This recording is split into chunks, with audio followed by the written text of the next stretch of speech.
ಪ್ರಿಯ ಸ್ನೇಹಿತರೆ, ಇವತ್ತಿನ ತರಗತಿಯಲ್ಲಿ ಕವಿರಾಜ ಮಾರ್ಗದ ಆಯ್ದ 10 ಪದ್ಯಗಳನ್ನು ಕುರಿತು ನಾವು ಚರ್ಚೆ ಮಾಡೋಣ.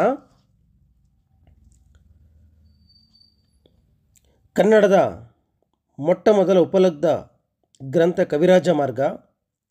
ಇದರ ಕರ್ತೃ ರಾಷ್ಟ್ರಕೂಟ ಚಕ್ರವರ್ತಿ ಅಮೋಘವರ್ಷ ನೃಪತುಂಗನ ಆಸ್ಥಾನ ಕವಿಯಾಗಿರ್ತಕ್ಕಂತಹ ಶ್ರೀ ವಿಜಯ. ಈತನ ಕಾಲ ಕ್ರಿಸ್ತಶಕ 850 ಅಂತೇಳಿ ಗುರುತಿಸ್ತಾರೆ. ಕವಿರಾಜ ಮಾರ್ಗ ಕನ್ನಡದ ಮೊದಲ ಉಪಲಬ್ಧ ಅಲಂಕಾರ ಶಾಸ್ತ್ರ ಗ್ರಂಥ ಅಂತೇಳಿ ನೋಡ್ತೀವಿ.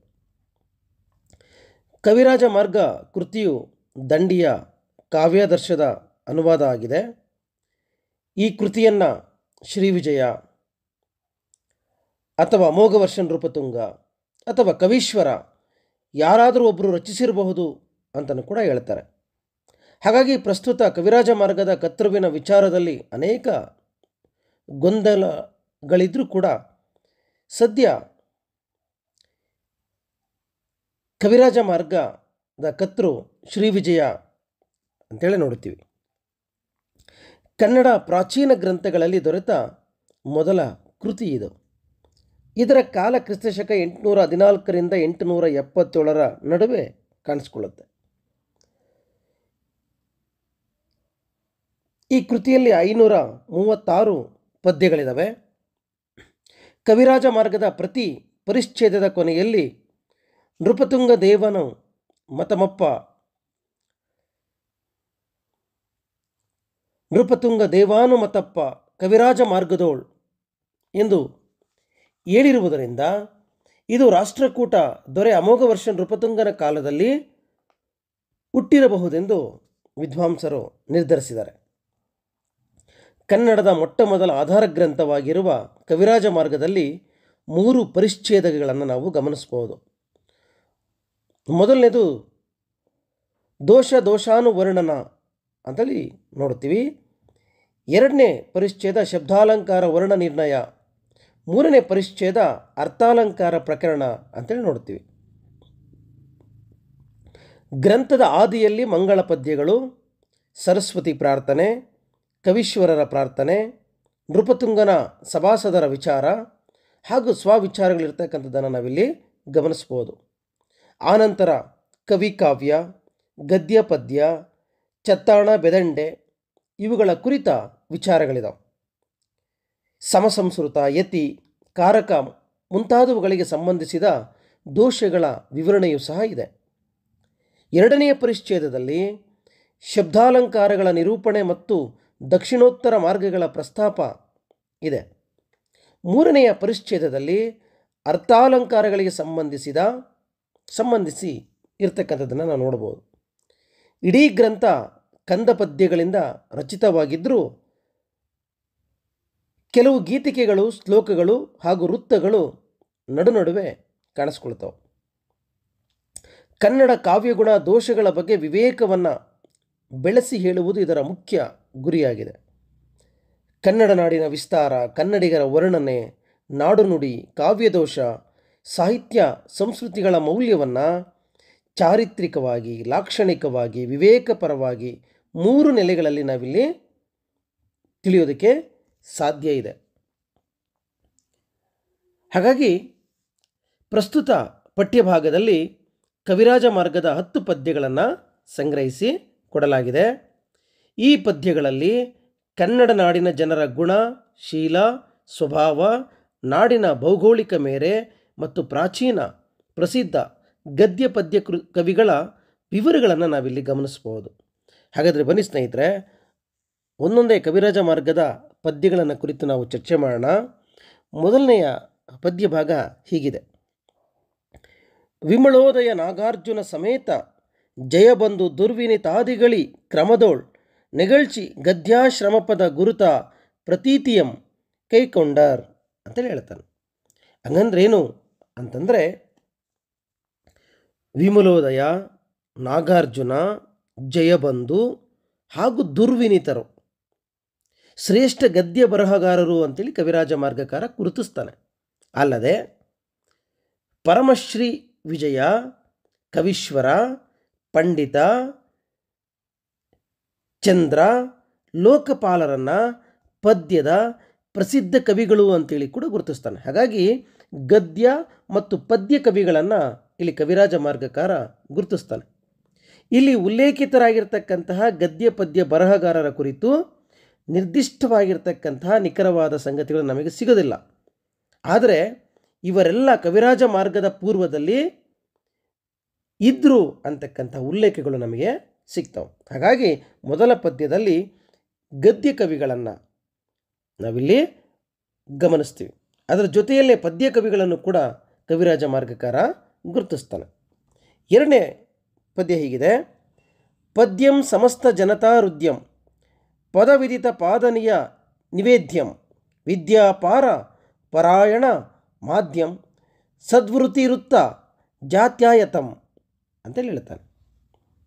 ಅಂದರೆ ಪದ್ಯ ಸಮಸ್ತ ಜನತೆಯ ಹೃದಯವನ್ನು ಸೂರೆಗೊಳ್ಳುತ್ತೆ, ಅವರನ್ನು ಆಕರ್ಷಿಸುತ್ತೆ. ಪದ್ಯ ಅಂತಕ್ಕಂಥದ್ದು ಅದು ಪದ ಮತ್ತು ಪಾದದ ನಿಯಮಕ್ಕೆ ಒಳಪಟ್ಟಿರುತ್ತೆ. ಛಂದೋವಿದ್ಯೆಯನ್ನು ಅನುಸರಿಸ್ತಕ್ಕಂತಹ ಈ ಮೂಲಭೂತ ಅಭಿವ್ಯಕ್ತಿ ವೃತ್ತಗಳಿಂದ, ಜಾತಿ ಪದ್ಯಗಳಿಂದ ಅದು ಕೂಡಿರುತ್ತೆ ಅಂತೇಳಿ ಹೇಳ್ತಾನೆ. ಅಂದರೆ ಸಕಲ ಜನತೆಗೂ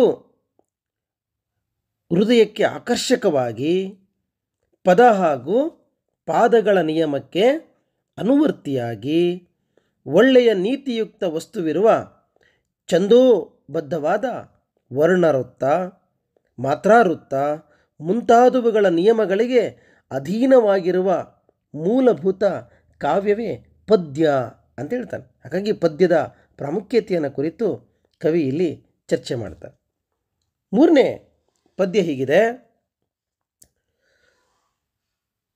ಪ್ರಣುತ ಗುಣಸೂರಿ ನಾರಾಯಣ ಭಾರವಿ ಕಾಳಿದಾಸ ಮಾಘಾದಿಗಳಿ ಗಣಿತದೊಳೆ ಮಹಾಕಾವ್ಯ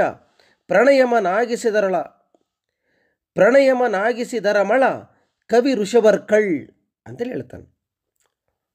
ಹಂಗಂದ್ರೆ ಏನು ಅಂತಂದರೆ, ಪ್ರಖ್ಯಾತರಾಗಿರ್ತಕ್ಕಂತಹ ಗುಣಸೂರಿ, ನಾರಾಯಣ, ಭಾರವಿ, ಕಾಳಿದಾಸ, ಮಾಘ ಮುಂತಾದ ಕವಿಗಳು ಅನುಕ್ರಮವಾಗಿ ಮಹಾಕಾವ್ಯದ ಮಾರ್ಗವನ್ನು ಹಾಕಿಕೊಟ್ಟಿರತಕ್ಕಂತಹ ಶ್ರೇಷ್ಠ ಕವಿಶ್ರೇಷ್ಠರು ಅಂತೇಳಿ ಹೇಳ್ತಾನೆ. ಅಂದರೆ ಅವತ್ತಿನ ಕಾಲಕ್ಕೆ, ಕವಿರಾಜನ ಮಾರ್ಗನ ಕಾಲಕ್ಕೆ ಪ್ರಸಿದ್ಧರಾಗಿರ್ತಕ್ಕಂತಹ ಶ್ರೇಷ್ಠ ಪೂಜನೀಯ ಕವಿಗಳು ಯಾರು ಅಂತಂದರೆ ಗುಣಸೂರಿ, ನಾರಾಯಣ, ಭಾರವಿ, ಕಾಳಿದಾಸ, ಮಾಘ ಇನ್ನು ಮುಂತಾದ ಈ ರೀತಿಯಲ್ಲಿ ಮಹಾಕಾವ್ಯದ ಒಂದು ವಿಶಿಷ್ಟ ಕ್ರಮವನ್ನು ಇವರು ಮಹಾಕಾವ್ಯದ ಒಂದು ಮಾರ್ಗಕ್ಕೆ ಹಾಕಿಕೊಟ್ಟಿದ್ದಾರೆ ಅಂಥೇಳಿ ಕವಿರಾಜ ಮಾರ್ಗಕಾರ ಮಹಾಕಾವ್ಯದ ಮಾರ್ಗವನ್ನು ಹಾಕಿಕೊಟ್ಟಂತಹ ಕವಿಗಳನ್ನು ಇಲ್ಲಿ ನೆನಪು ಮಾಡಿಕೊಳ್ತಾ ಇದ್ದಾರೆ. ಮುಂದಿನ ಪದ್ಯ ಹೀಗಿದೆ: ಪರಮ ಶ್ರೀ ವಿಜಯ ಕವೀಶ್ವರ ಪಂಡಿತ ಚಂದ್ರ ಲೋಕಪಾಲಾದಿಗಳ ನಿರತಿಶಯ ವಸ್ತು ವಿಸ್ತರ ವಿರಚನೆ ಲಕ್ಷ್ಯಂ ತದಾದ್ಯ ಕಾವ್ಯಕ್ಕೆಂದುಂ ಅಂತೇಳಿ ಹೇಳ್ತಾನೆ. ಅಂದರೆ ಪರಮಶ್ರೀ ವಿಜಯ ಕವೀಶ್ವರ ಪಂಡಿತ, ಚಂದ್ರಲೋಕಪಾಲ ಮೊದಲಾದವರ ನಿರುಪಮ ಕಾವ್ಯವಸ್ತು ರಚನೆಗಳು ಮೊದಲು ಹೇಳಿದ ಆ ಪದ್ಯ ಕಾವ್ಯಕ್ಕೆ ಸ್ಥಿರವಾದ ಲಕ್ಷ್ಯಗಳಾಗಿವೆ ಅಂತ ಹೇಳ್ತಾನೆ. ಅಂದರೆ ಶ್ರೇಷ್ಠರಾಗಿರ್ತಕ್ಕಂತಹ ಶ್ರೀ ವಿಜಯ, ಕವೀಶ್ವರ, ಪಂಡಿತ ಚಂದ್ರ, ಲೋಕಪಾಲ ಮೊದಲಾದವರು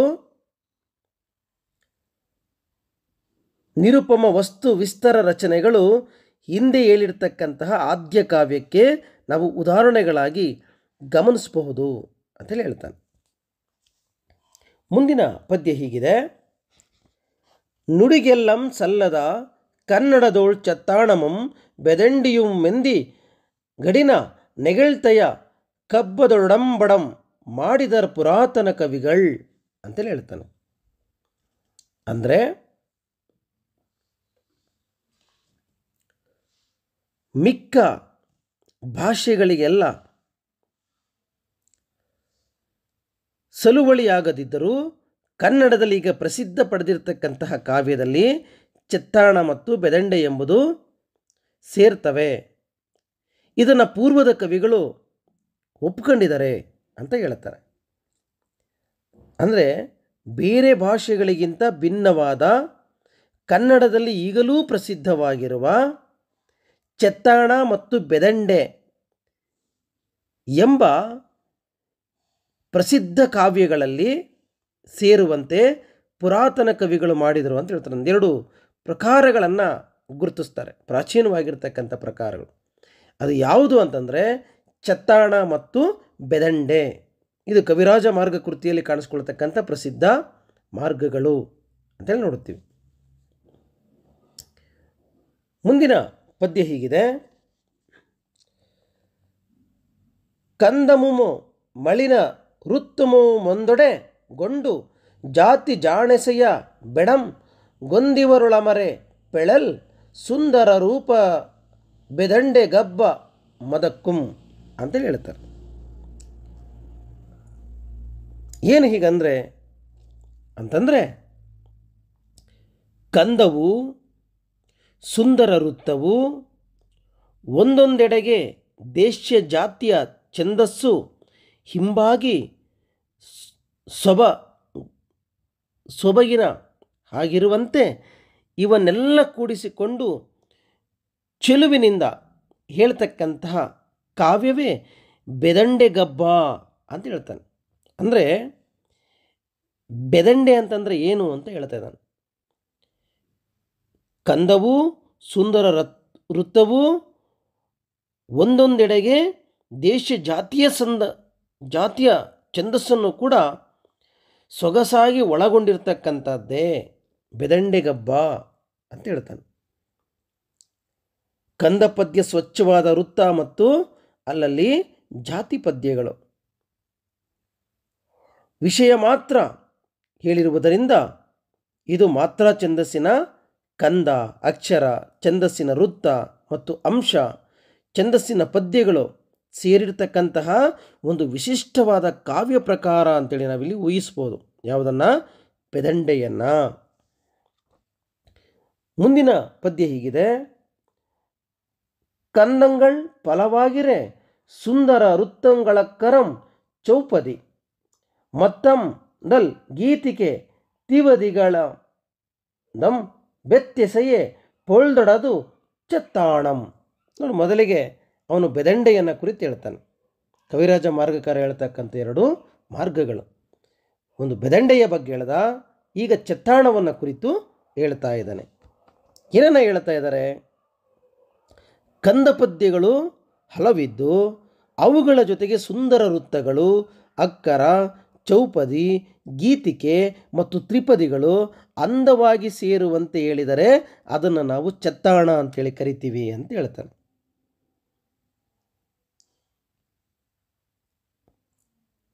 ಅಂದರೆ ಕಂದ ಹಲವು ಇದ್ದಾವೆ. ಹಾಗಾಗಿ ಸುಂದರ ವೃತ್ತಗಳು, ಅಕ್ಕರ, ಚೌಪದಿ, ಗೀತಿಕೆ ಮತ್ತು ತ್ರಿಪದಿಗಳು ಅಂದವಾಗಿ ಸೊಗೈಸುವಂತೆ ಹೇಳ್ತಕ್ಕಂಥ ಒಂದು ಕಾವ್ಯ ಪ್ರಕಾರವೇ ಇಲ್ಲಿ ಚೆತ್ತಾಣ ಅಂಥೇಳಿ ಕವಿರಾಜ ಮಾರ್ಗಕಾರ ಹೇಳ್ತಾನೆ. ಮುಂದುವರೆದು ಕಾವೇರಿಯಿಂದವ ಗೋದಾವರಿ ವರಮಿರ್ಪ ನಾಡದ ಕನ್ನಡದೋಳ್ ಭಾವಿಸಿದ ಜನಪದಂ ವಸುಧಾವಳೆಯ ವಿಲೀನ ವಿಷದ ವಿಷಯ ವಿಶೇಷಂ. ಕನ್ನಡ ನಾಡಿನ ಎಲ್ಲೆಯನ್ನು ಕುರಿತು ಕವಿರಾಜ ಮಾರ್ಗಕಾರ ಚರ್ಚೆ ಮಾಡ್ತಾ ಇದ್ದಾನೆ.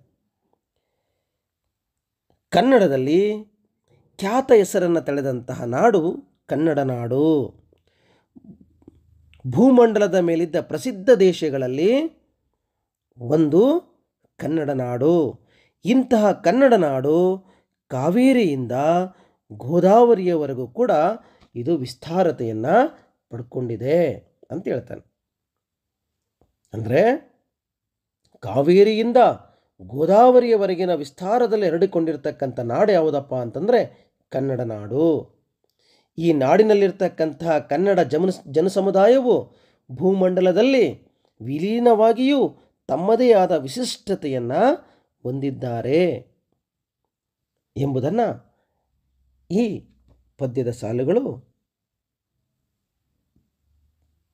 ಅಭಿಪ್ರಾಯವನ್ನು ವ್ಯಕ್ತಪಡಿಸ್ತವೆ. ಇನ್ನು 9ನೇ ಪದ್ಯ ಹೀಗಿದೆ. ಅದರೊಳಗಂ ಕಿಸುವಳಲ ವಿದೀತ ಮಹಾಕೂಪಣ ನಗರದ ಪುಲಿಗೆರೆಯ ಸದಬಿ ಸ್ತುತ ಅಮ ಪೊಕ್ಕುಂದದ ನಡುವಣ ನಾಡೆ ನಾಡೇ ಕನ್ನಡದ ತಿರುಳ್ ಅಂತ ಹೇಳ್ತಾನೆ. ಅಂದರೆ ಕನ್ನಡ ನಾಡಿನಲ್ಲಿ ಅಥವಾ ಈ ಭೂಭಾಗದಲ್ಲಿ ಕಿಸುವಳಲು, ಕಿಸುವಳಲು ಅಂತಂದರೆ ಪಟ್ಟದ ಕಲ್ಲು ಅಂತ ಅರ್ಥ ಕೊಡುತ್ತೆ. ಕೂಪಣ, ಕೂಪಣ ಅಂದರೆ ಕೊಪ್ಪಳ, ಇವತ್ತಿನ ಕೊಪ್ಪಳ. ಪುಲಿಗೆರೆ, ಲಕ್ಷೇಶ್ವರ, ಒಕ್ಕುಂದ, ಇವರಾಡುವ ಭಾಷೆಯೇ ತಿರುಳ್ಗನ್ನಡ ಅಂತ ಕರೀತಾರೆ. ಅಂದರೆ ಕಿಸುವಳಲು, ಕೂಪಣ ನಗರ, ಪುಲಿಗೆರೆ, ಒಕ್ಕುಂದ ಇವುಗಳ ನಡುವಣ ಪ್ರದೇಶವೇ ನಿಜವಾಗಿಯೂ ಕನ್ನಡ ನಾಡಿನ ಅಸ್ಮಿತೆ, ಕನ್ನಡ ನಾಡಿನ ತಿರುಳು ಅಂಥೇಳಿ ಕವಿರಾಜ ಮಾರ್ಗಕಾರ ಕನ್ನಡ ನಾಡಿನ ಪ್ರಮುಖ 4 ಊರುಗಳ ಹೆಸರುಗಳನ್ನು ಇಲ್ಲಿ ಗುರುತಿಸ್ತಾರೆ. ಕಿಸುವಳಲು ಅಂದರೆ ಪಟ್ಟದಕಲ್ಲು, ಕೂಪಣ ಅಂದರೆ ಕೊಪ್ಪಳ, ಪುಲಿಗೆರೆ ಅಂತಂದರೆ ಲಕ್ಷೇಶ್ವರ ಮತ್ತು ಒಕ್ಕುಂದ ಊರುಗಳನ್ನು ಗುರುತಿಸ್ತಾರೆ. ಇನ್ನು ಕೊನೆ ಪದ್ಯ ಹೀಗಿದೆ. ಕನ್ನಡಿಗರ ಬಗ್ಗೆ ಹೇಳ್ತಾರೆ. ಪದನರಿದು ನುಡಿಯಲಂ ನುಡಿದುದ ನರಿದಾದರೆಯಲು ಮಾರ್ಪರ ನಾಡವರ್ಗಳ್ ಚದುರರ್ ನಿಜದಿಂ ಕುರಿತೋದಯಂ ಕಾವ್ಯ ಪ್ರಯೋಗ ಪರಿಣಿತ ಮತಿಗಳ್ ಅಂತೇಳಿ ಹೇಳ್ತಾನೆ. ಅಂದರೆ ಪದವನ್ನು ಅರಿತು ನುಡಿಯಲು, ನುಡಿದುದನ್ನು ಸರಿಯಾಗಿ ತಿಳಿಯಲು ಸಮರ್ಥರಾಗಿರ್ತಕ್ಕಂಥವರು ಈ ಕನ್ನಡ ನಾಡಿನ ಜನರು. ನಿಜವಾಗಿಯೂ ಭಾಷೆಯಲ್ಲಿ ಚತುರರಾಗಿರುವ, ಜಾಣ್ಮೆಯಿಂದ ಕೂಡಿರುವ ಈ ಜನರು ಕಾವ್ಯದ ಕುರಿತು ಅಧ್ಯಯನವನ್ನು ನಡೆಸದೆಯೂ ಸಹಜವಾಗಿಯೇ ಕಾವ್ಯವನ್ನು ಪ್ರಯೋಗಿಸಬಲ್ಲಂತಹ ಬುದ್ಧಿವಂತರಾಗಿದ್ದರು, ಪರಿಣಿತಿಯನ್ನು ಪಡ್ಕೊಂಡಿದ್ರು ಅಂಥೇಳಿ ಕವಿರಾಜ ಮಾರ್ಗಕಾರ ಹೇಳ್ತಾನೆ. ಹಾಗಾಗಿ ಕನ್ನಡ ನಾಡಿನ ಜನರು ಕನ್ನಡ ನಾಡಿನ ಕ್ರಮವನ್ನು ಅರಿತು ನುಡಿಯುವುದರಲ್ಲೂ, ನುಡಿದುದರನ್ನು ಅರಿತು ತಿಳಿದುಕೊಳ್ಳುವುದರಲ್ಲೂ ಸಮರ್ಥರಾಗಿರ್ತಕ್ಕಂಥವರು. ಸ್ವಭಾವತಃ ಅವರು ಚತುರರು. ಉದ್ದೇಶಪೂರ್ವಕವಾಗಿ ಅಧ್ಯಯನವನ್ನು ಮಾಡದಿದ್ದರೂ ಕಾವ್ಯ ಪ್ರಯೋಗದಲ್ಲಿ ಅವರು ಪರಿಣಿತ ಬುದ್ಧಿಯುಳ್ಳವರಾಗಿದ್ದರು ಅಂಥೇಳಿ ಕವಿರಾಜ ಮಾರ್ಗಕಾರ ಇಲ್ಲಿ ತನ್ನ ಅಭಿಪ್ರಾಯವನ್ನು ವ್ಯಕ್ತಪಡಿಸ್ತಾನೆ. ಹೀಗೆ ಕವಿರಾಜ ಮಾರ್ಗದಲ್ಲಿ ಕಾಣಿಸ್ಕೊಳ್ತಕ್ಕಂತಹ ಈ 10 ಪದ್ಯಭಾಗಗಳಲ್ಲಿ ನಾವು ಬಹಳ ಮುಖ್ಯವಾಗಿ ಕನ್ನಡ ನಾಡಿನ ಜನರ ಗುಣಶೀಲ ಸ್ವಭಾವವನ್ನು, ನಾಡಿನ ಭೌಗೋಳಿಕ ಮೇರೆಯನ್ನು, ಪ್ರಾಚೀನ ಪ್ರಸಿದ್ಧ ಗದ್ಯ ಪದ್ಯ ಕವಿಗಳ ವಿವರಗಳನ್ನು, ಚತ್ತಾಣ ಮತ್ತು ಬೆದಂಡೆಯ ಪ್ರಕಾರಗಳ ಬಗ್ಗೆ ಮಾಹಿತಿಯನ್ನು ನಾವು ಈ ಭಾಗದಲ್ಲಿ ಗುರುತಿಸ್ತೀವಿ. ಹಾಗಾಗಿ ವಿದ್ಯಾರ್ಥಿಗಳು ಇಲ್ಲಿ ಗದ್ಯ ಮತ್ತು ಪದ್ಯ ಕವಿರಾಜ ಮಾರ್ಗಕಾರ ಹೇಳುವ ಆ ಹೆಸರುಗಳನ್ನು ನೆನ್ಪಿಟ್ಕೋಬೇಕು. ಅದಾದಮೇಲೆ ಒಂದು ಮಹಾಕಾವ್ಯಕ್ಕೊಂದು ವಿಶಿಷ್ಟ ಕ್ರಮವನ್ನು ಹಾಕಿಕೊಟ್ಟಂತಹ ಶ್ರೇಷ್ಠ ಕವಿಗಳನ್ನು ಹೇಳ್ತಾನೆ. ಗುಣಸೂರಿ, ನಾರಾಯಣ, ಭಾರವಿ, ಕಾಳಿದಾಸ, ಮಾಗರವರ ಹೆಸರುಗಳನ್ನು ಹೇಳ್ತಾರೆ. ಅವುಗಳ ಬಗ್ಗೆ ನೆನ್ಪಿಟ್ಕೋಬೇಕು.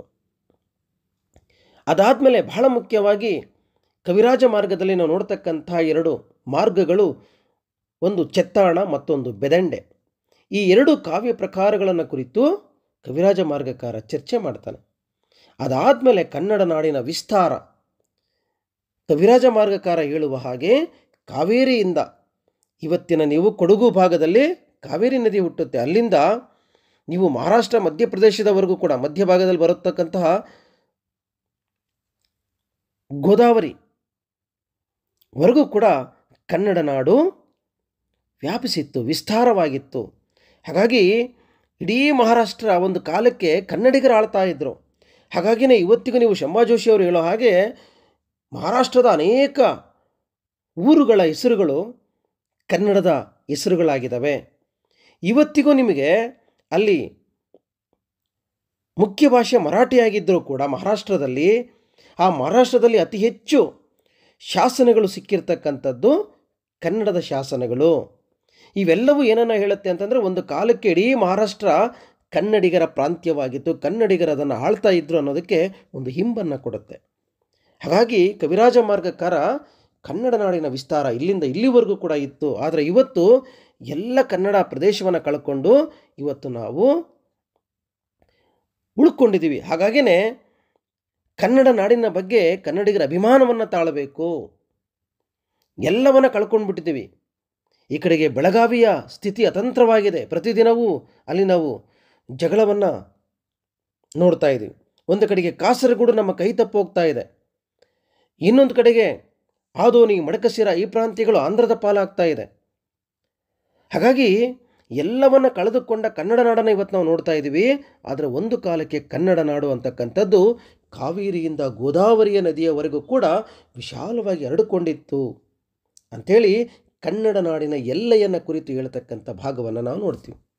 ಕೊನೆಯದಾಗಿ ಇಂತಹ ಕನ್ನಡ ನಾಡಿನ ಒಳಗೆ ಪ್ರಮುಖವಾಗಿರುವ 4 ನಗರಗಳ ಹೆಸರುಗಳನ್ನು ಗುರುತಿಸ್ತಾನೆ ಕವಿರಾಜ ಮಾರ್ಗಕಾರ.